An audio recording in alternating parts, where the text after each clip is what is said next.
Now, the tragic shooting over the weekend happened in front of the couple's 3-year-old twins. Sadly, domestic violence is on the rise all over the country, and experts say this type of trauma can have a lasting effect on children. ABC4 News' Kara Murphy joins us now live in the studio with more on that. Kara?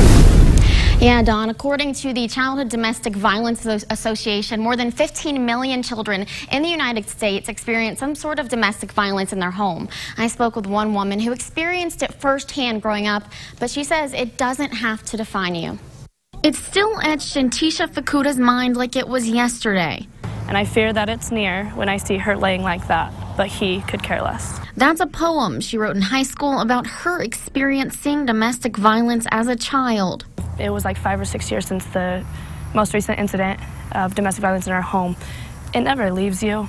That's stuck with you for the rest of your life. Today, Fukuda says it still affects her and the way she handles relationships. Like if somebody gets mad, a temper, I automatically have flashbacks, or I have a trigger moment, and I want to be out of the situation as soon as I possibly can. Clinical psychologist Douglas Goldsmith says it's all too common. The number one exposure is domestic violence. That's affecting 40 to 50% of children who have been exposed to trauma. No matter what age, Goldsmith says children can understand and remember the things they experience. The brain doesn't forget. So a lot of people will say, he's only 2 years old, he's 3 years old, he'll forget, doesn't matter, everything's going to be fine. These children carry with them a lot of fear. Those who experience childhood domestic violence are 6 times more likely to commit suicide and 50% more likely to abuse drugs or alcohol. But Fukuda doesn't see herself as a victim. She's a survivor and says you can be one too. A survivor is, I believe, is somebody that came out of it positively,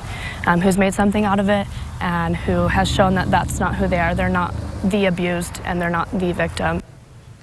If you or someone you know is experiencing domestic violence, you are not alone, and there are resources out there to help. The domestic violence hotline is 1-800-766-SAFE, or you can check out our website, abc4.com, for more tools. Back to you. Kara, thank you.